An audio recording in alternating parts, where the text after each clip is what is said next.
जो सिंदूर लगाते ही नहीं वो लोग सिंदूर की बात करते हैं। अरे जिन आतंकियों ने, मैं देख रहा हूँ जिन आतंकियों ने तौसीफ की मां भारत की महिलाओं से पूछिए, तौसीफ नहीं करते क्या? तौसीफ की मां या बहुत सारी महिला नेत्रियां हैं, वो नहीं डालती सिंदूर, तो नहीं करते सम्मान? ये क्या बकवास कर रहे हैं भाई? ममता बनर्जी को मैंने नहीं देखा, मेरे उसमें जाना भी नहीं मुझे, पर क्या तरीका है ये बोलने का एक महिला के विषय में? अरे भारतीय सनातन संस्कृति में, हिंदू धर्म में सभी लोग तो अरे यार धर्म को जो मानती हैं वो सिंदूर लगाती हैं। अरे राजू देखिए, मैं आपको मौका दे रही हूँ, आप माफी मांगिए, आप माफी मांगिए, अपने शब्दों को वापस लीजिए। नहीं किसी, देखिए मैं तो देखिए, अगर भारतीय जनता पार्टी की सनातन धर्म को मानने आप माफी मांगिए, मंत्री और सिंदूर का महत्व आप समझते हैं, अगर सिंदूर लगाते हैं तो ठीक है। नहीं, तौसीफ खान मैं आपके पास आऊंगी। मेरी पत्नी मेरे लिए सिंदूर लगाती है। अरे आप मेरे पिता के लिए लगाती नहीं, के बयान देंगे तो आप ही के खिलाफ महिलाएं आ जाएंगी और प्रदर्शन करेंगी। इस तरह के बयान में सोच समझकर बोलिए। अब आप अपने ऊपर ले रहे हैं।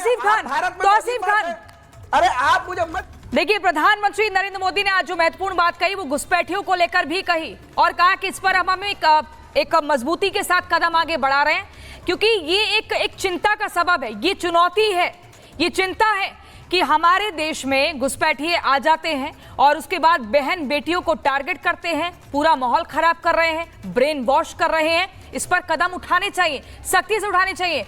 इस बयान से क्या आपत्ति है?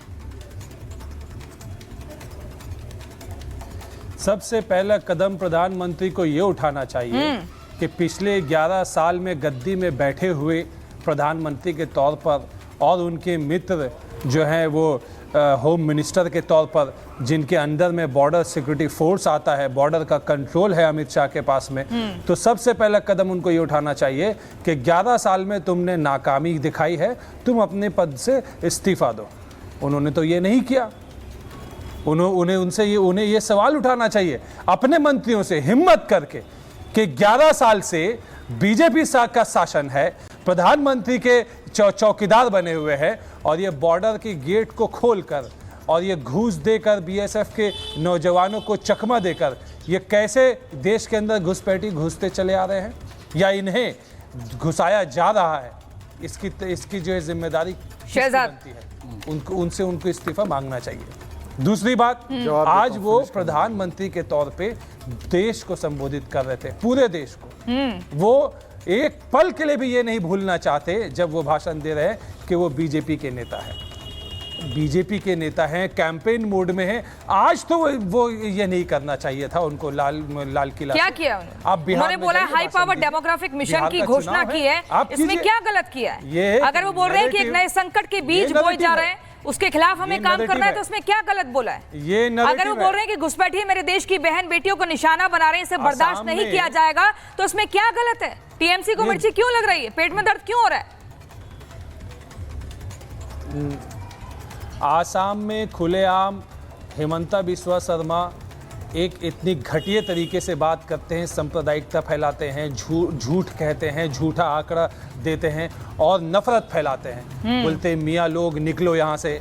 इस तरीके की बातें खुलेआम हो रही है, प्रधानमंत्री उसी बात को उछालते हैं। अरे क्योंकि वो घुसपैठिए हैं, आपको अगर आपके हक का, जो आम जनता के चुनावी मैदान में करिए। आप जाइए आसाम में, आप बिहार में जाइए किसी और दिन, जब आप बिहार में चुनावी मैदान में नैरेटिव आपको फैलाना है, फैलाइए। आप लाल किले में खड़े होकर के 15 अगस्त के दिन आप इस तरह की भाषण, मैं जवाब दे, शर्म नहीं आती? क्या बोली? आपने आरएसएस का नाम उठा। ठीक है शहजाद, वो कह रहे हैं कि 11 साल में ऐसा क्यों हुआ? इस्तीफा देना चाहिए, ये तो बड़ी नाकामी है सरकार की। मैं जवाब दे। ठीक है, तौसीफ आपने कह लिया, अब जवाब सुन लीजिए। कंट्रोवर्शियल संगठन है, 4 दफा उसको बैन किया गया। आरएसएस को भारत सरकार ने आजादी के बाद 3 दफा बैन किया। महात्मा गांधी के, चलिए पॉइंट टू पॉइंट बोलिए ना, आप लंबा चौड़ा यहाँ पे निबंध। ठीक है तौसीफ, आपको जवाब ये चाहिए ना, आपको जवाब चाहिए कि 11 सालों में ऐसा क्यों हुआ, ये घुसपैठिए कैसे आ गए, और अगर आ गए तो नाकामी इस्तीफा देना चाहिए। शहजाद आपको जवाब दे। सबसे पहले तो श्री प्रकाश जायसवाल का स्टेटमेंट है 2004 का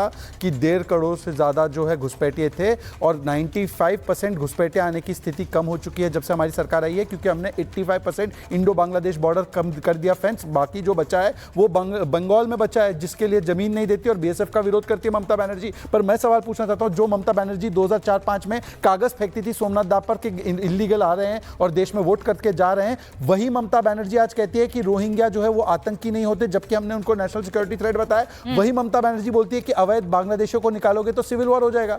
तो ममता बनर्जी की ममता जो है रोहिंग्या और अवैध बांग्लादेशियों के साथ क्यों हो गई भाई, वो बताइए। एक समय पर ममता बनर्जी का कैंपेन हुआ करता था कि ये इलीगल वोटर्स को लेफ्ट की सरकारें बसा रही है, उनको आज कोई भी आइडेंटिटी कार्ड देना, बसाना और उनको बीएसएफ के से बचाने का काम अगर कोई कर रहा है तो टीएमसी कर रही है। बताइए क्यों? बताइए तौसीफ खान। ठीक है, मैं आपके पास आऊंगा, लेकिन वरुण पुरोहित जी अब मैं आपके पास आना चाहती हूं और मुझे बताइए कि प्रधानमंत्री नरेंद्र मोदी ने बोला कि हम किताबों में पढ़ पढ़ कर थक गए थे, गरीबी हटाओ के नारे सुन सुनकर थक गए थे। हमने देखा था और सुना था कि सिर्फ हर बार लाल किले से भी कहा जाता था कि गरीबी हटाओ, गरीब हटाओ, लेकिन मौजूदा सरकार ने ये काम किया है। जितनी सरकारी योजनाएं हैं वो गरीबों के द्वार तक लेकर गए हैं और 25 करोड़ लोगों को गरीबी रेखा से बाहर निकाला है। तो इसमें तो कांग्रेस को तारीफ करनी चाहिए ना, कि जो सिर्फ एक नारा कांग्रेस देती रही उसको काम करके दिखाया मोदी ने। प्रियंका जी देखिए, जो भी सरकार होती है ना, मैंने आपको शुरुआत में कहा पुराने पूर्वजों को कोसना, आज मोदी जी जो भाषण दे रहे हैं ना, पुरानी सरकारों के कारण ही सब तैयार हुआ, उसी के कारण दे रहे हैं। वो अपने 2014 में थोड़ी इकोनॉमी लिया है, कहीं से जाके रुपया लिया है, पैसा लिया है कहीं से। जो पुरानी सरकारों ने किया, अटल जी ने भी किया, मनमोहन सिंह जी ने भी किया, हालांकि मैं उनकी आर्थिक नीति का कभी समर्थक नहीं रहा, राजीव गांधी ने भी किया, इंदिरा जी, सब ने किया है। अब पूर्वजों को कोसना उन्होंने किया, मैंने किया, वही तो मैं कह रहा हूँ। ये कोई भाषण होता है कि 12-12 साल तक कि मैंने कर दिया, पीछे किसी ने कुछ नहीं किया। वो ये कहना चाहिए कि साहब मैं पुराने लोगों ने किया, मैंने इसको और एडवांस किया है, पब्लिक कोशिश करी है, अभी भी कोई गरीबी खत्म नहीं हुई, आप खुद देख सकते हो जाकर के।